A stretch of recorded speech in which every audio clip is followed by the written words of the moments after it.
पुराने समय से गैर पढ़े लिखे लोगों में एक कहावत व्यंग के रूप में चलती आई है कि लड़के के लिए कहा जाता है तुम तो बड़े लोने हो, और लड़की के लिए अरे वह तो बहुत लोनी है।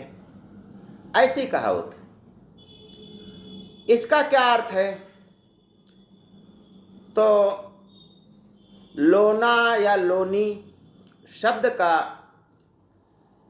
प्रादुर्भाव लावण्य से हुआ है, जिसका अर्थ है सुंदरता। लावण्य का ही तद्भव रूप लोना या लोनी है। तो आइए ज्ञान गंगा के इस 3 पत्ती कार्यक्रम में हम विश्लेषण करते हैं कि ऐसा क्यों कहा जाता है, सुंदरता के लिए लोना या लोनी शब्द का प्रयोग क्यों किया जाता है।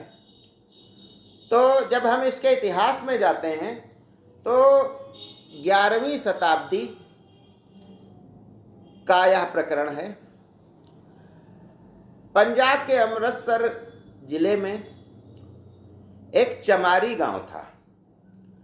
वहाँ पर चमारों का एक घर था और 11 ठाकुरों के घर थे।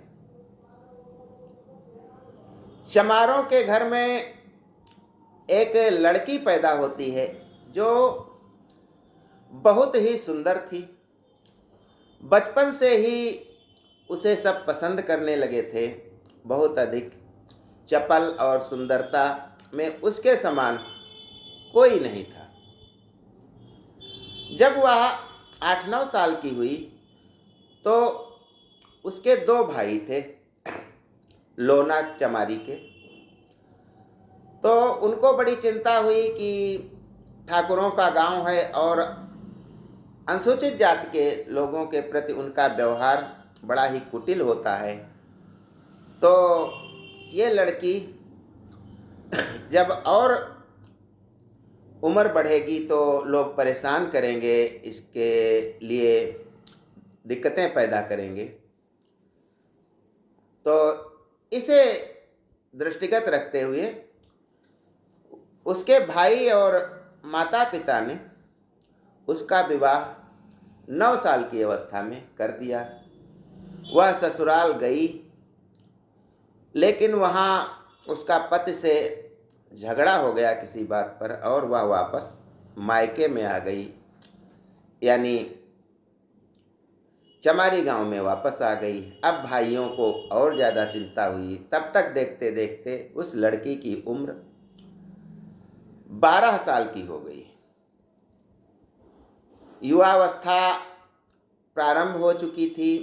किशोरावस्था के दौरान वह इतनी सुंदर हो गई कि उसको देखने वालों की जगह जगह लाइनें लग जाती थीं। ठाकुरों का परिवार जो था वह सब ठाकुर उस पर लालयित रहते थे उसको पाने के लिए। एक ठाकुर ने प्रस्ताव दिया कि मैं आपके साथ संभोग करना चाहता हूँ। चमारों में इतनी हिम्मत ही नहीं थी कि ठाकुरों की बात को मना कर सके, लेकिन उस लोना चमारी ने मना कर दिया। इससे ठाकुर लोग बहुत ज़्यादा कुपित हो गए और उन्होंने उसे निर्वस्त्र करके गांव की गलियों में घुमाया और उसके साथ 11 ठाकुरों ने सामूहिक बलात्कार किया। लड़की बहुत परेशान हो गई, मरने वाली हो गई। लेकिन ज्यों-ज्यों जितना उसको सताया गया था उतना ही उसकी नफरत बढ़ने लगी ठाकुरों के प्रति।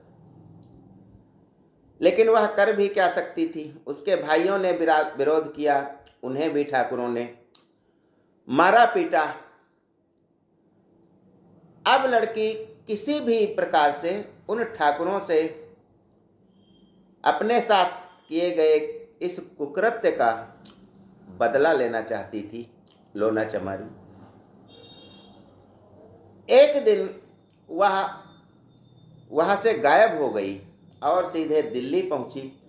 दिल्ली में योगिनियों से मिली और कहा कि मुझे योग विद्या सिखा दो।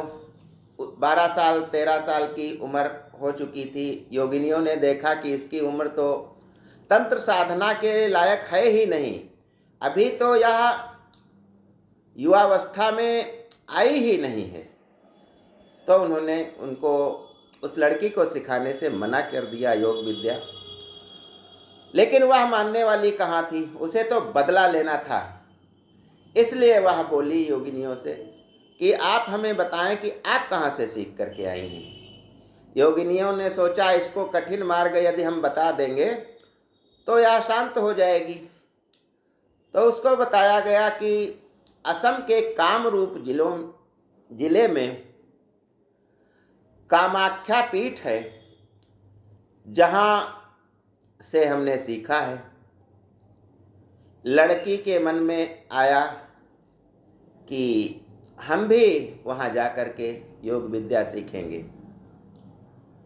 अब अपनी सुंदरता को छिपाने के लिए वह जंगल जंगल पैदल असम की ओर रवाना हो गई। दिल्ली से उत्तर प्रदेश बिहार होते हुए जंगल जंगल भटकते हुए पैरों में छाले पड़ गए, भूख से व्याकुल हो गई, लेकिन उसने अपना प्रण नहीं त्यागा और असम के कामरूप जिले में कामाख्या पीठ पर वह पहुंच गई, जहां उसे एक योगी इस्माइल मिले, जिसको लोना चमारी ने अपना गुरु बनाया और अपनी देह समर्पित करके योग विद्या सीखने लगी। पंच मकारों का प्रयोग तांत्रिक करते हैं, उसका भी अनुपालन किया गया। मांस, मदिरा, मीन, ऐसे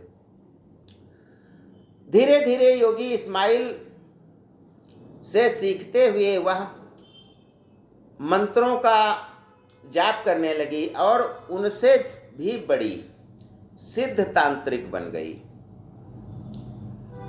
वह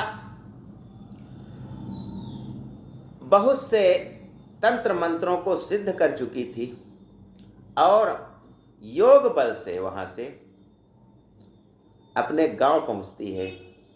जाड़े का महीना था, ठाकुर लोग अपनी अपनी रजाइयों में सो रहे थे कि जो पहला ठाकुर था जिसने उसको प्रस्ताव भेजा था कि हमसे संपर्क करिए, संभोग करिए, उसे लगा कि कमरे में कोई है।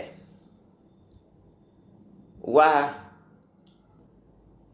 जग गया, इधर उधर देखा, कोई नहीं था।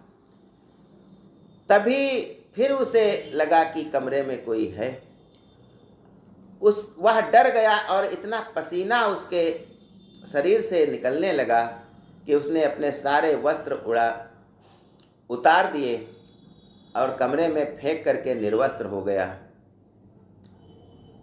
उसे कुछ ऐसा दिखाई दे रहा था जो कल्पना से परे था। उसे वही लोना चमारिन जो 12 साल की लड़की थी, जिसके साथ उसने गलत किया था अपने अन्य ठाकुरों के साथ मिलकर के, गहनों से लदी हुई श्रृंगार किए हुए दिखाई दे रही थी। घबरा करके वह भागा और उन्हीं गलियों में भागा जहां जहां निर्वस्त्र करके उस लड़की को ठाकुरों ने घुमाया था। गांव वाले कुछ समझ नहीं पा रहे थे, उन्हें तो कुछ नहीं दिखाई दे रहा था। वे उसके पास आश्चर्यचकित होकर ठाकुर के पीछे पीछे भागे।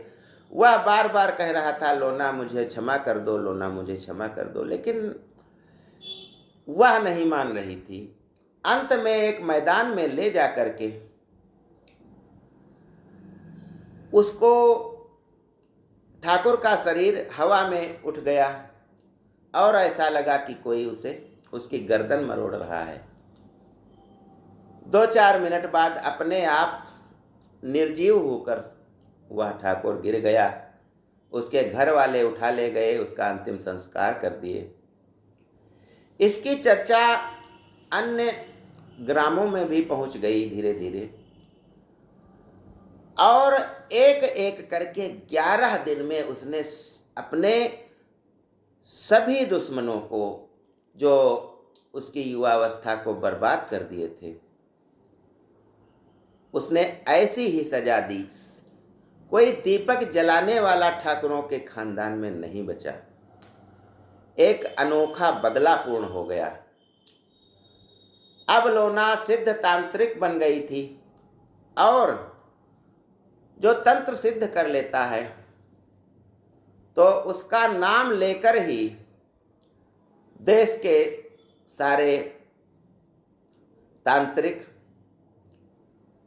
जो है झाड़ फूक करते हैं, भूत प्रेतों को भगाते हैं नाम मात्र से। उसके द्वारा अनेक मंत्रों